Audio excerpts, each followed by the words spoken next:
भूख लग रही है। रे, हम इस वक्त कहाँ हैं? रहीम यार खान, आज हम इधर स्टे करेंगे, कल सुबह आगे के लिए निकलेंगे। रमशा ने झटके से उसे देखा। हम जा कहाँ रहे हैं? और हमने इतना लंबा सफर आखिर किस खुशी में किया? तुम्हारे साथ लंबा सफर करने का शौक चढ़ा था, लेकिन आपने मेरे सारे ख्वाब चकनाचूर कर दिए, अपने घोड़े बेचकर सोने की वजह से। रमशा सीने पे बांसुर लपेटे उस शहर की झिलमिलाती रोशनियों को घूरती रही। बेबसी के मारे उसे इतना रोना आ रहा था, मगर रो कर भी क्या हो जाना था? कुछ भी तो नहीं, अब तो बस सुहा ही कर सकती थी। अब बताओ क्या खाओगी? आपका सर, वो दांत पीस कर कहते हुए बांसुर लपेट कर दूसरी तरफ देखने लगी। वो तो पूरे 2.5 महीने से आप खा रही हैं, अभी क्या खाना है? या मैं अपनी मर्जी से ले आऊं? मुझे भूख नहीं। रे, 8 घंटे से भूखी हैं आप, और मेरी भी हालत अजीब हो रही है। अगर तुम नहीं खाओगी तो मेरा तो सवाल ही पैदा नहीं होता। मेरी बला से आप खाएं या ना खाएं, मुझे कोई फर्क नहीं पड़ता। मर जाऊंगा यार। उससे बात तो मजाक में गई थी, लेकिन अमशा को तीर की तरह लगी थी। वो दरवाजे के हैंडल को पकड़कर उसे खोलने का बोलने लगी तो सिकंदर ने बताया है ना स्वीट हार्ट, चाइल्ड लॉक लगा हुआ है। मेरा दम घुट रहा है, मैं अंदर रेस्टोरेंट में खाना चाहती हूँ। लेकिन अगर आप चाहते हैं कि मैं और आप भूखे ना मरे, तो मेरा दरवाज़ा खोलें। फिक्र मत करें, मैं कहीं नहीं भाग रही। उसे थके हुए अंदाज से कहते हुए सिकंदर को देखा। सिकंदर ने उसके चेहरे के तासुरात को देखा, फिर गहरा सांस लेते हुए कहा, एज यू विश। हम हॉरर मूवी क्यों देख रहे हैं? बख्तावर ने जैसे ही मूवी का टाइटल स्क्रीन पर नुमादार होते देखा, उसकी तो सीटी ही गुम हो गई। हन्नान और खुदात जो 7 सीटर पर बैठे हुए थे, एकदम तेजी से गर्दन घुमाकर उसे देखा। बख्तावर ने हद्दाद की दिलकश चिकन मुस्कुराहट अच्छी तरह महसूस की थी। यार, ये नई मूवी है, बहुत तारीफ सुनी थी मैंने इसकी। हुदाद भाई ने भी रिकमेंड की। इनकी तो चॉइस है भी कमाल काफ़ी। क्यों, क्या हुआ, नहीं देखनी? घर में तो फिर भी फाखरा माई को अपने साथ सुला लेती थी, मगर यहाँ यहाँ तो दुरायना अभी भी नहीं है। और ये मोमावा ज़रूर मुझे डराने के लिए इससे ये हरकत की है। दिल में सोचते हुए उससे कहा, नहीं हानी मामा, मैंने एंड गेम देखनी है। मामा ने वादा किया था, लेकिन वो अपने मस्सों में पड़ गए। प्लीज़ वो लगा दे। मैंने कहा था ना हन्नान, मैं बच्ची के साथ फिल्म नहीं देख सकता। अच्छा, इनके सामने मैं बच्ची और पीठ पीछे मुझे कैसे ट्रीट कर रहे थे? क्यों, ये फिल्म मैं क्यों नहीं देख सकती? उसे सीधा हदाद को मुहातिब किया। वो इस वक्त ब्लू जीन्स, कैमल कलर की टी शर्ट पहने, बालों में हेयर कैचर लगाए क्यूट लग रहा था। लड़कियों वाले लुक्स का ताना मैंने हानी मामा की गैर मौजूदगी में ज़रूर देना है इन्हें।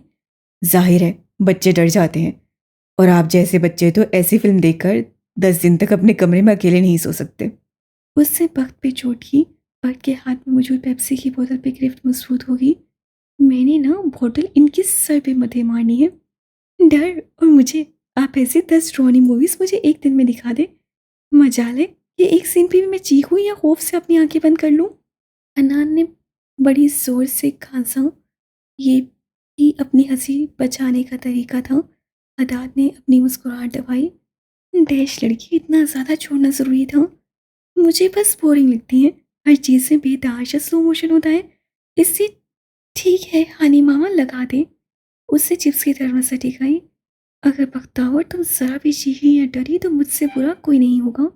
उससे गुस्से कहते हुए उसे देखा जो खुलकर मुस्कुरा के टीवी स्क्रीन की तरफ मुतवज्जो हो गया। हनान, बड़ी यार, ये लाइट ऑफ कर देना, मुझे कोई भी फिल्म रोशनी में मज़ा नहीं देती। बख्त ने झटके से उसे देखा। अच्छा यार बख्त, तुम कंफर्टेबल तो हो ना? बख्त जबरदस्ती मुस्कुराकर उसे शोला पार नसों से रखते हुए बोली, जी मामा, कर दे लाइट ऑफ। तुम क्या लोगी? वो मेन्यू को देखते हुए उससे पूछने लगा जो इर्द गिर्द लोगों को देख रही थी। उसकी बात पर एकदम चौंक कर उसे देखने लगी। पता नहीं, उससे बेसारी से कहा। रे, सिकंदर ने संजीदगी से देखा। मेन्यू खोलो और मुझे बताओ क्या खाना है। रमशा ने आंखें घुमाते हुए मेन्यू बुक उठाई और उससे ऐसे देखने लगी। सिकंदर उसे देख रहा था। ग्रे और पिंक स्टाइलिश शलवार कमीज में सर पे दुपट्टा किए वो मासूमियत का पैकर लग रही थी। घुंघराले बालों की एक दो लटें एकदम गालों पर आ गई थी। चेहरा थोड़ी देर की गुस्से की वजह से अभी तक तमतमा रहा था। उसे एहसास नहीं हुआ कि कोई और भी उसे देख रहा है और उसके बारे में कमेंट पास कर रहा है। उसने वेटर को बुलाने के लिए मुड़ के देखा तो लड़की रमशा को देखकर एक दूसरे से कुछ कहकर ताली मारते हुए हंस रहे थे। उससे महसूस किया था कि जैसे ही वो दोनों एंटर हुए थे, उन्हीं लड़कों ने नज़र उठाकर रमशा को घूरा था। उससे पहले इग्नोर किया कि ऐसे जैसे कोई आम बंदा दाखिल होता है तो उससे नज़र उठाकर कोई देखता है, वैसा ही कोई सीन है। गुस्सा नहीं, तैश के आलम में उसका पूरा जिस्म कांपने लगा। चेहरे पे सुर्खी पड़ गई। मेन्यू कार्ड को सख्ती से पकड़े वो खुद को तमाशा करने से रोक रहा था। वेटर आ गया तो रमशा ने सिकंदर को बताया कि वो स्टेक खाएगी, लेकिन सिकंदर को लब जोर से भेजे सूख चेहरे लिए देखकर चौंक उठी। दाऊद। सिकंदर ने सर उठाया तो वह हैरत और हल्की सी परेशानी से उसे ही देख रही थी। क्या हुआ रे? उसने बहुत कंट्रोल किया खुद को और गला खंगारते हुए कोशिश की अपना लहजा नरम रख सके, लेकिन वो कामयाब नहीं हुआ। मैं 3 दफ़ा बुला रही हूँ आपको, वेटर सामने है। क्या हुआ रे? उसने बहुत कंट्रोल किया खुद को और गला खंगारते हुए कोशिश की अपना लहजा नरम रख सके, लेकिन वो कामयाब नहीं हुआ। मैं 3 दफ़ा बुला रही हूँ आपको, वेटर सामने है। उसने एक नज़र देखा, वो लड़कियां पेमेंट करके उठ चले थे। रे, तुम ऑर्डर करो, मेरे लिए कुछ मंगवा लो, मैं अभी आया। वो तेजी से उठकर उनके पीछे गया। उस बेचारी की शक्ल देखी थी? ओहो, ऐसा रीछ जैसा बंदा उसके सामने बैठा हुआ था, नजरें नहीं मिला पा रही थी। मैं होता तो उसकी आंखों में आंखें। एकदम किसी ने आकर उस लड़के का गिरबान पकड़ा और उसे घुमाकर आंखों में मुक्का दे मारा। बस फिर ट्रैम्पलिंग सेशन शुरू, और पूरे 10 मिनट बाद ये सेशन खत्म हुआ और अपने हाथ चाटते हुए वो अंदर की तरफ बढ़ा। शुक्र था ये रेस्टोरेंट काफ़ी वीरान और शहर से दूर अलग थलग जगह पे था। दूसरा, उन लड़कों ने अपनी बाइक भी काफ़ी दूर खड़ी की थी, इससे सिकंदर की ट्रैम्पलिंग सेशन में कोई रुकावट नहीं आई थी। 20-22 साल के नौजवान लड़के उस जैसे 20 का वैसे ही कुछ नहीं बिगाड़ सकते थे। वो रेस्टोरेंट के अंदर जाने वाला था कि एकदम उसका फ़ोन बज उठा। देखा तो हन्नान कॉलिंग लिखा हुआ था। उससे ऐसे ही बिना सोचे समझे उठा लिया। उधर हन्नान ने बिना सलाम दुआ किए उससे पूछ बैठा। यार, एक बात पूछनी थी। बको, सांस क्यों फूला हुआ है? किसी को मार तो नहीं रहा था? मेरा मुंह इस वक्त मत खोलो आओ, वरना मैं ऑलरेडी उस हबीज के पास जाकर उसकी बची कुची टांगे तोड़ दूंगा। यानी कि पहले तोड़ रहे थे। रमशा के कहने पर मैं उसे रेस्टोरेंट लेकर गया। मैं कह भी रहा था कि गाड़ी में बैठकर खा लेते हैं, मगर जिद्दी लड़की को पहले ही गुस्सा चढ़ा हुआ था। उसकी खुशी के लिए मान गया। वो 2 लड़कियां उसको देख रहे थे और जुमले कसने लगे। मैंने बर वक्त देख लिया। आंखें और जुबान जाया हो चुकी। हन्नान, तुम्हें यह फनी लग रहा है? बिल्कुल भी नहीं, बल्कि अफसोस हो रहा है। अच्छा बताओ, करबूनते बरम का क्या मतलब है? यहाँ मेरी रे को किसी ने देखा है और तुम्हें करबा कुरबू का मतलब पूछ रहे हो? करबा कुरबी का नहीं, करबूनत भरम का। मैं फिर क्या करूं? इस टाइम मेरा दिमाग आउट हो रहा है। काम की बात है तो बको, नहीं तो मैं रख रहा हूं।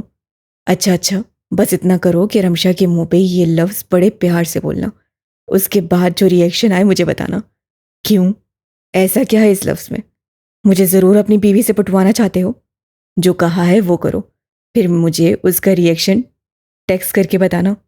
तुम्हारा कत्ल मेरे हाथों ज़रूर होगा। रमशा ने देखा वो फ़ोन जेब में रखकर उसे देखते हुए आ रहा था। उससे ज़रा मशकूक नज़रों से उसे देखा तो मुस्कुरा कर बैठते हुए बोला। ऐसे क्या देख रही हूँ? क्या बाहर से आकर ज़्यादा प्यारा हो गया हूँ? नहीं, वो एकदम तेज़ी से बोली। फिर उसे देखा जो काफ़ी पुरसुकून दिखाई दे रहा था। पहले वाली सुर्खी के कोई आसार नहीं थे। नहीं, यानी कि प्यारा नहीं लग रहा। मैंने तुम्हारे लिए स्टेक्स मंगवा लिया। ठीक है, उसने बात बदलते हुए दुपट्टा ठीक करते हुए कहा। तुम जहर भी खिलाओगी तो खा लेंगे। है, मुझे कुछ कहना था। क्या? करबा, करबंता। बेचारा सही से करबोनत बरम बोल ही नहीं सका। है? रमशा ने उलझ कर उसे देखा। कुछ तो गलत कह दिया। नहीं सॉरी, करबोत करम, हाँ, करबूत करम। इतनी बार सॉरी क्यों कर रहे हैं आप? रमशा ने सोच कर उसे देखा। क्या हुआ, समझ नहीं आई? रमशा ने नासमझी से नफी मिसाइल आया। सिकंदर ने हन्नान को भी कॉल करने का सोचा कि एकदम अननोन नंबर पे आते मैसेज को उससे पढ़ा। उससे देखा तो उसमें रमशा की तस्वीर के साथ नीचे लंबा चौड़ा मैसेज लिखा था। उस मैसेज को पढ़ते हुए उसके माथे पे बल आ गए। सर, मेरी आखिरी दफ़ा रिक्वेस्ट है, प्लीज़ मेरे मैसेज पे गौर कीजिएगा। आपकी इतनी इग्नोरेंस पर मैं आपका पीछा छोड़ देती, लेकिन ये लड़की आपसे बेतहाशा मोहब्बत करती है, इतनी कि मैं आपको इसकी छुपी हुई मोहब्बत के सबूत भी दे सकती हूँ। सर, अगर आपने इस मासूम गूंगी लड़की की जान ना बचाई तो मेरा मोहब्बत अच्छे लोगों से भी बाहर उठ जाएगा। आप मेरी आखिरी उम्मीद हैं, प्लीज़ हेल्प अस। 2.5 महीने से सब नाउम्मीद हो चुके हैं। आप तो हर औरत की मदद करते हुए पाए गए हैं। इस लड़की की जान नहीं बचा सकते जो आपसे मोहब्बत करती है, और अभी से नहीं बल्कि तब से जब आपने उसकी जान इस्लामाबाद के जंगल में बचाई थी। सिकंदर साकित हो गया। थोड़ी देर बाद हन्नान का मैसेज आया। उसे खोला तब वो और झटका लगा। उसकी बेशुमार तस्वीरें, न्यूज़पेपर प्रिंट, इंटरनेट से निकाले गए पिक्चर, और उनमें रे की राइटिंग में लिखा करपोनत परम, और उसकी एक तस्वीर जो रमशा की सबसे फेवरेट थी, सफ़ेद मार्कर में लिखा था मन आशिक दोस्तम। आज रमशा की सिकंदर की छुपी मोहब्बत का राज खुल चुका था। वो कितनी देर साकित बैठा रहा, उसे खुद भी मालूम नहीं हुआ। वो जरा सा चौंका भी रमशा की आवाज़ पर था। नसें उठाकर उसके उलझे हुए मुखड़े को देखने लगा। उसे लगा ये सब देखकर उसका दिल बाग बाग हो जाएगा। खुशी से वो नाचेगा, रमशा को उठाकर इतना घुमाएगा जब तक उनकी सर न चकरा जाए। ये कैसी अजीब सी कैफियत थी जो सारे जिस्म को मफलूज करके रख चुकी थी। एहसासात में ऐसी जंपिश भी महसूस नहीं हो रही थी। ये आखिर हो क्या रहा था? सब कुछ चल रहा था, मगर जैसे वक्त की घड़ी ठहर सी गई थी। वो ठहर सा गया था। वो जो वक्त के साथ 13 सालों से भाग रहा था, एकदम थक सा गया था। वो अपने अंदर एक अजीब सा ठहराव महसूस कर रहा था। वो जिसके अंदर हर वक्त शोले भड़कते थे, आज वो सुकून की लहर अपने अंदर पा रहा था। हाँ, उसे सुकून ही तो चाहिए था, जिसकी तलाश में वो 13 साल भटक रहा था। आज उसे सुकून मिल चुका था। उसका सुकून ही तो थी रमशा। रमशा का जाना ही तो सुकून था, और उसका सुकून बंद डब्बे में 1 साल से कैद था, जो आज खुल चुका था। रमशा सिकंदर को एकदम साकित पाकर उलझ पड़ी। इन्हें क्या हुआ है? खाना आ चुका तो रमशा ने महसूस किया क्या वो संभल जाएगा, मगर वो वैसे ही एक पोजीशन में साकित बैठा था। सिकंदर, दाऊद। उसे खौफ आया जब सिकंदर ने कोई रिस्पॉन्स नहीं दिया। नाचारा उसे आगे बढ़कर उसके हाथ पे अपने नाजुक हाथ को रखा, जिस पे सिकंदर ने अपनी काली आंखें उठाई। दाऊद, क्या हुआ है? खाना आ चुका है। जिस पे सिकंदर ने अपनी और उसकी प्लेट को देखा, फिर अपने हाथ को जिस पे रमशा ने अपना हाथ रखा था। रमशा उसकी नजरें पाते ही अपना हाथ उठा चुकी थी। जल्दी करे, मैं थक चुकी हूँ। हालांकि वो कहना चाहती थी आप थक चुके हैं, मगर वो कहने की सकत उसमें ना थी। वो उसकी नजरें इग्नोर करके खाने की तरफ मुतवज्जा हो गई, जहाँ सिकंदर उसे देखते हुए अपने खुश्क लबों पर जुबान फेरते हुए बोला, रे। काफ़ी तवील खामोशी के बाद वो अपने साकित हुई कैफियत से निकलते हुए खाना खाती रमशा से बोला था, क्या तुम मेरे साथ नमाज पढ़ोगी? एकदम रमशा के कांटा पकड़े हुए हाथ साकित हो गए।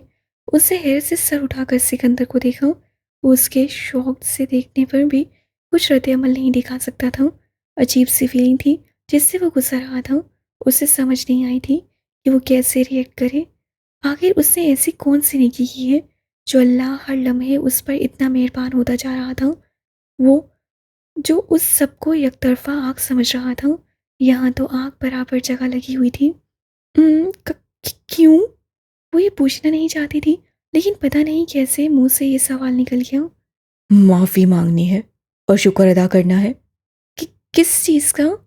For everything, for bringing rain to my darker life. अब की बार रमशा की जुबान पे ताले लग चुके थे। ये शख्स उससे हर मौके पे मस्मराइज करता था। आज तो सांस रोक चुका था। ये आखिर उससे हुआ क्या है? खाना खा लो, मैं फ़ोन ज़रा अटेंड करके आया। मगर आप? मैं बाद में पैक करके खा लूँगा, मुझे अभी भूख नहीं है। उसकी बात मुकम्मल होने से पहले वो तेज़ी से बोलकर यहाँ से उठ चुका था। उसका उठना यहाँ से बहुत ज़रूरी था। वो उसके सामने रो सकता था, दुनिया के सामने नहीं। सॉरी, बार बार डिस्टर्ब कर रहा हूँ। ऐसा करें, आप लोग फिल्म देख लें, मुझे बाद में स्टोरी बता दीजिएगा। जिसकी जान पहले से ही अटकी हुई थी, इस बात पर तो उसकी चीख निकलते निकलते रह गई। सांसें अलग डर से फूली हुई थी। मामा, आप बैठिए ना।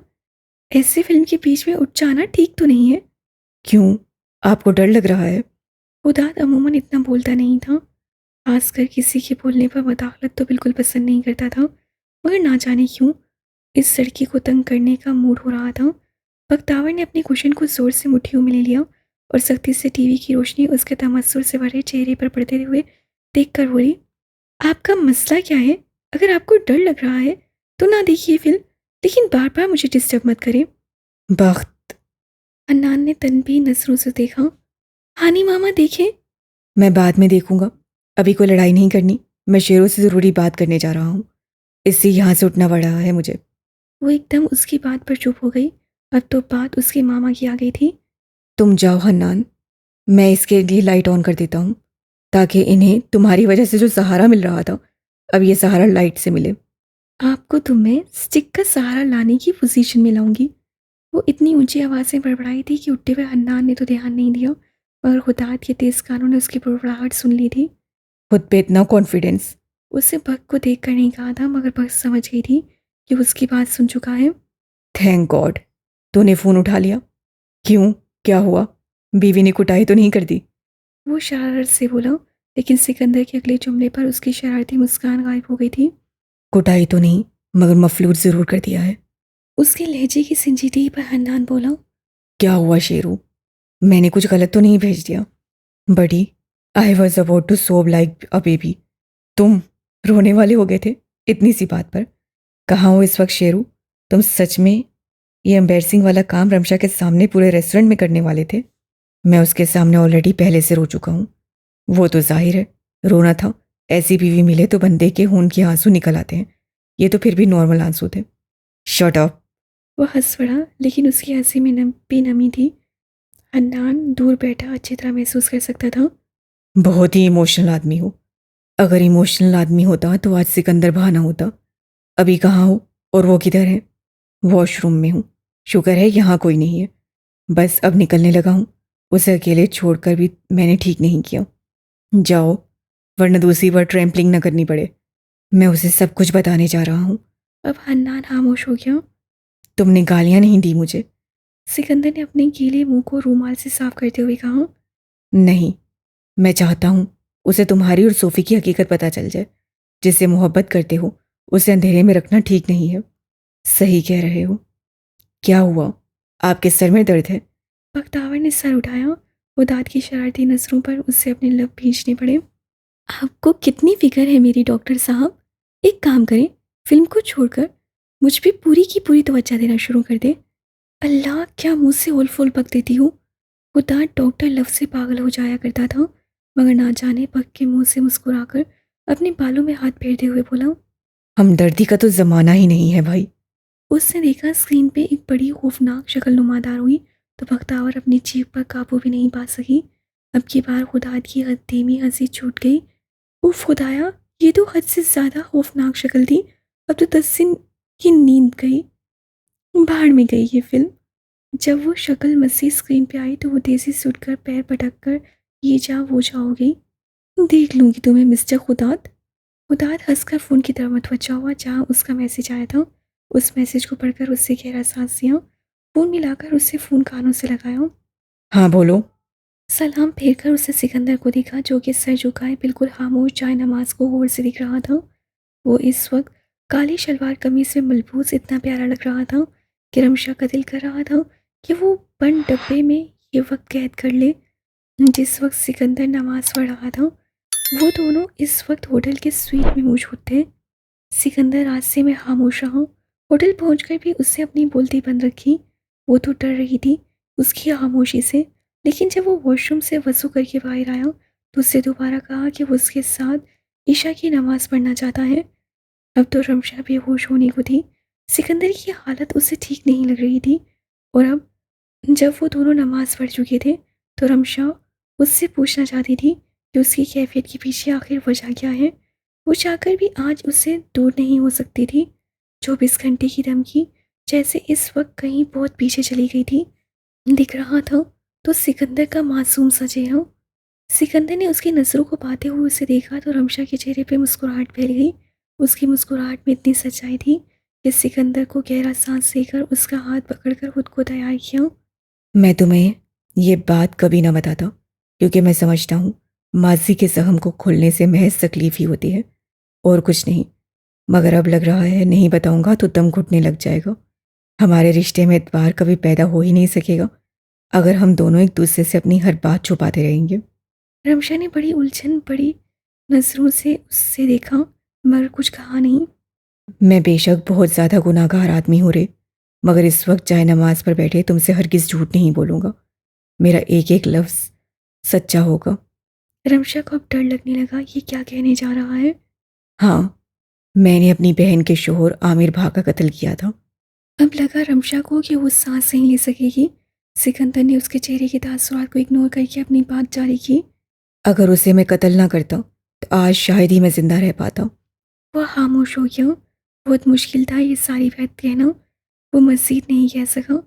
पता नहीं सोफी का तड़पता हुआ चेहरा बार बार आंखों के सामने आ रहा था। क्यों मारा था आपने उसे? अब की बार उसे इतना चुप पाकर रमशा को बोलना पड़ा। सिकंदर ने अपनी आंखें जोर से मीचने के बाद कहा, बाद में बताऊंगा, अभी मेरे सर में दर्द शुरू हो चुका है। वो उठ गया था तो रमशा ने उसका बाजू पकड़ा।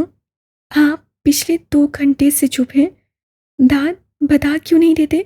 सस्पेंस की आखिर वजह क्या है? एक तरफ आप कहते हैं मुझे अंधेरे में रखना ठीक नहीं, दूसरी तरफ छोटा सा इतराफ़ करने के बाद कहते हैं आहिस्ता आहिस्ता करके बताऊंगा। आहिस्ता आहिस्ता तड़पा तड़पा के मारने से बेहतर है आप सीधा मार क्यों नहीं देते मुझे? सिकंदर को सही वक्त नहीं लगा। वो कमज़ोर होकर ये बात नहीं बताना चाहता था। कम से कम सोफ़ी का टॉपिक हरगिज़ सही। रे सो जाओ, कल निकलना है हमने। नहीं, अब मैं आपकी बात नहीं सुनूंगी। मुझे जानना है सिकंदर, ये जो आपने अपने ऊपर खोल चढ़ाया है उसको खुदा के लिए उतारे। मैं ऑलरेडी कंफ्यूज हूँ। इस कंफ्यूजन में मैंने पागल हो जाना है। सिकंदर को डर था वो फट पड़ेगा और ये बात जितनी नर्म तरीके से बतानी थी उतना बेहतर था। रे अभी नहीं प्लीज़। मैं वो अपना बाजू छुड़वा कर जाने लगा जब रमशा ने उसका बाजू पकड़कर तेजी से कहा, सिकंदर अभी नहीं तो कभी नहीं। शेरू सोफ़ी की चीखें। फाइन, मेरी बहन सोफ़ी का गैंग रेप हुआ था और ये जानने के बाद आमिर भा ने सोफ़ी को मार डाला। सुना तुमने? मेरी बहन यानी कि वक्त की बेकसूर माँ को उसके बाप ने मार डाला, वो भी बेदर्दी से। सुर्ख आंखों और दर्द भरी आवाज़ें वो रमशा को दिल को चीर कर रख चुका था। रमशा का हाथ उसके बाजू से छूट चुका था। आंखें खौफ के आलम में फैल गई थीं। सिकंदर उसके अंदाज को देखकर मुठियां भींचे खुद को कंट्रोल कर रहा था, वरना दिल कर रहा था कि खूब चीखे। कभी सोचा है कि आपको बांध कर ड्रग्स दिए हूँ और आपके सामने आपकी बहन? सिकंदर ने चेहरे पे हाथ रख लिया और बिस्तर पे गिरने के अंदाज से बैठा। सोफ़ी चीखती रही, मुझे पुकारती रही, मगर मैं उसका भाई होकर भी कुछ ना कर सका। मैं उसका रखवाला होकर भी उसकी रखवाली नहीं कर सका।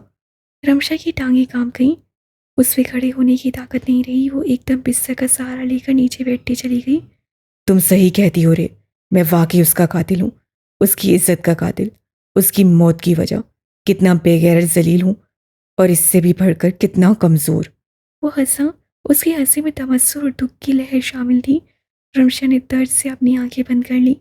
सुनकर ही उसकी रूह कांप उठी। तो सिकंदर तो इस चीज़ से गुजरा है, उसका क्या हाल हुआ होगा? सारा कसूर वैसे मेरा ही था। मैं सोफ़ी को सपोर्ट ना करता, उसके लिए अपने सगे बाप से न लड़ता, तो आज सोफ़ी जिंदा होती। खुश ना हुई होती मगर जिंदा और मुतमईन तो होती। काश मैं पैदा ही ना होता, इससे तो सारी बला ही टल जानी थी। या फिर हदीद आलम मेरी बेवा माँ से शादी ही ना करता, तब तो सारी प्रॉब्लम सॉल्व्ड। लेकिन किस्मत किसकी सुनती है? उसे तो हमेशा अपनी करनी होती है। रमशा ने चौंक कर अपनी नम आंखें उठाईं। सिकंदर ने उसे देखा। उसकी भी आंखें सुर्ख और नम थीं। लंबी सी हिस्ट्री मुख्तसर करके बताऊंगा, क्योंकि मेरे लिए बहुत मुश्किल है रे वो सारी बातें याद करना, उन्हें दोहराना। रमशा उठकर उसके करीब बैठी और उससे गेट बाजू फैलाकर उसके सीने पे सर रख के बोली, मैं सब कुछ सुनने के लिए तैयार हूँ।